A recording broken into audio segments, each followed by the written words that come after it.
Hello guys, మనకి మొన్న Mumbai Indians versus Delhi Capitals match complete అయింది కదా.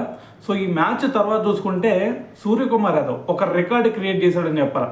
సో అయితే మరి ఈ మ్యాచ్లో ఓవరాల్గా చూసుకుంటే సూర్యకుమార్ యాదవ్ 43 బాల్స్లోనే 73 రన్స్ కొట్టాడు కదా. సో మరి దీంతో వరుసగా 13 మ్యాచెస్లో 25 అబోవ్ స్కోర్ చేసిన ప్లేయర్గా మరి మనకి సూర్యకుమార్ యాదవ్ అయితే నిలవడం జరిగింది. అయితే మరి ఈ రికార్డ్ని ఏషియన్ ప్లేయర్స్ ఎవరు కూడా ఇప్పటి వరకు ఈ రికార్డు క్రియేట్ చేసింది లేదు.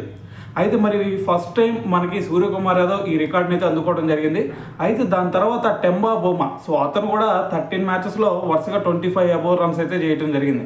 అయితే మరి ఇప్పుడు అతని రికార్డ్ని అయితే సమ్మన్ చేశాడనమాట. అయితే ఈ లిస్ట్లో కనుక నెక్స్ట్ ప్లేస్లో కనుక మనం ఒకసారి చూసుకుంటే బ్రాడ్ హాడ్జ్, దాని తర్వాత రుడాల్ఫ్, దాని తర్వాత సంగాకర, క్రిస్ లిన్. సో వీళ్ళు నలుగురు కూడా మొత్తం 11 మ్యాచెస్లో 25 అబోవ్ స్కోర్ చేస్తే దాని తర్వాత మనకి నిన్న వచ్చేసరికి సూర్యకుమార్ యాదవ్ వరుసగా 13 మ్యాచెస్లో మరి 25 అబోవ్ స్కోర్ అయితే చేశాడనమాట.